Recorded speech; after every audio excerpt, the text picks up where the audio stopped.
Paradise school में हर्षोल्लास से मनाई रथ यात्रा। पैराडाइज स्कूल में भगवान जगन्नाथ की रथ यात्रा के अवसर पर विविध कार्यक्रमों का आयोजन किया। प्राइमरी कक्षाओं के विद्यार्थियों के लिए चित्रकला प्रतियोगिता आयोजित की गई, जिसमें बच्चों ने भगवान जगन्नाथ एवं रथ के आकर्षक चित्र बनाए। साथ ही विद्यार्थियों ने भगवान श्री कृष्ण, सुभद्रा और बलराम के वेश में मनमोहक झांकियां प्रस्तुत की। छात्र भोवी साहू ने अपने विचार व्यक्त करते हुए कहा कि रथ यात्रा प्रेम, सेवा, विनम्रता और मानवता का संदेश देती है। प्राचार्य रश्मि रजक ने विद्यार्थियों को रथ यात्रा की शुभकामनाएं देते हुए कहा, यह पर्व सहयोग, सद्भाव, अनुशासन और ईश्वर के प्रति श्रद्धा रखने की प्रेरणा देता है। मिडिल स्कूल के विद्यार्थियों ने आर्ट एंड क्राफ्ट गतिविधियों के माध्यम से अपनी रचनात्मक प्रतिभा का प्रदर्शन किया। छात्रा आर्ची मूलचंदानी ने और श्रुति जायसवाल ने रथ यात्रा के महत्व तथा भगवान जगन्नाथ के 3 रथों, नंदी घोष, तलध्वज और दर्प दलन की जानकारी दी। कार्यक्रम के सफल आयोजन में विद्यालय प्रबंधन व समस्त शिक्षकों का विशेष योगदान रहा। इस अवसर पर विद्यार्थियों ने भारतीय संस्कृति और धार्मिक परंपराओं के प्रति अपनी आस्था और सम्मान प्रकट किया। गुड मॉर्निंग वाला टीचर एंड स्टूडेंट। तो आज हम सभी रथ यात्रा त्योहार मनाने जा रहे हैं। आप सबको पता है? हाँ, रथ यात्रा का त्योहार आज पहला त्योहार है। सबसे फर्स्ट त्योहार रथ यात्रा।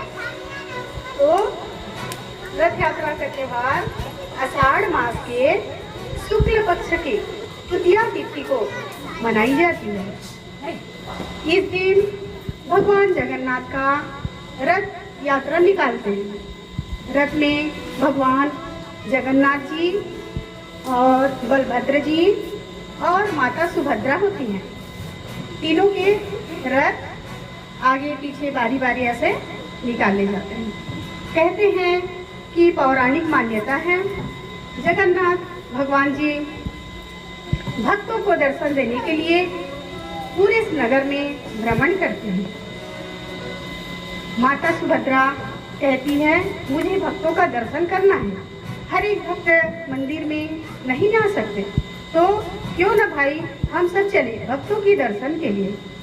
फिर बलभद्र जी और जगन्नाथ स्वामी अपनी बहन की बातों को मानकर रथ में बैठाकर पूरे भ्रमण कराते आज ही के दिन। तो सभी भक्त भगवान जगन्नाथ की और सुभद्रा मैया की एवं कान्हा जी की दर्शन करते हैं, अपनी मनोकामनाएं पूर्ण करते हैं दर्शन पाकर। कहते हैं कि इसमें जब रात यात्रा निकली तो एक राजा उनसे मुलाकात किए, प्रणाम किए। भगवान जी ने कहा कि मांगिए, आपको क्या चाहिए? तो उन्होंने कहा, मुझे कोई संतान नहीं चाहिए। तो भगवान आश्चर्य पड़ गए। सारे लोग धन, संपत्ति, संतान मांगते हैं और आप ऐसा इंसान हो जो संतान नहीं चाह रहे हो। तो उनका कहना था, मुझे संतान की प्राप्ति होगी तो सारी संपत्ति को मुझे संतान को देना पड़ेगा। मैं नहीं चाहता कि मेरी संपत्ति संतान ही खाए। मैं दान पुण्य में सबको न्यौछावर करना चाहता हूँ। तो भगवान जी ने एवमस्तु कह दिया। उनके साथ खड़ी हुई थी रानी गुंडीचा। भगवान जी ने कहा, रानी गुंडीचा को आपको क्या चाहिए?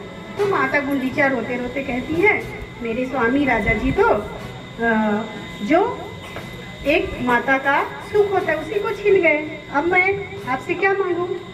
फिर वो रोने लगी, मुझे संतान की सुख कैसे मिलेगी? मैं कैसे बच्चों के साथ खेलूंगी? मेरा कोई संतान नहीं होगा। तो जगन्नाथ स्वामी जी कहने लगे, आज तो हम अपनी बहन की इच्छा पूर्ति करने के लिए एवं भक्तों को दर्शन देने के लिए यात्रा पर निकले हैं। लेकिन मौसी गुंडीचा, आप फिक्र ना करें, हम हर वर्ष आषाढ़ मास के द्वितीया तिथि को आपके घर आएंगे और आपके साथ कुछ समय बिताएंगे। तो हर वर्ष आषाढ़ माह में द्वितीया तिथि को भगवान रात यात्रा के साथ सभी भक्तों को दर्शन देते हैं और अपनी मौसी गुंडीचा के घर जाकर लगभग 1 सप्ताह तक वहाँ निवास करते हैं। माता गुंडीचा के साथ मनोरंजन करते हैं, उनको माता का सुख देते हैं। उसके बाद पुनः 11वें दिन पर अपने धाम पर वापिस लौट आते हैं। ये है आज की जगन्नाथ यात्रा की कथा। Thank you.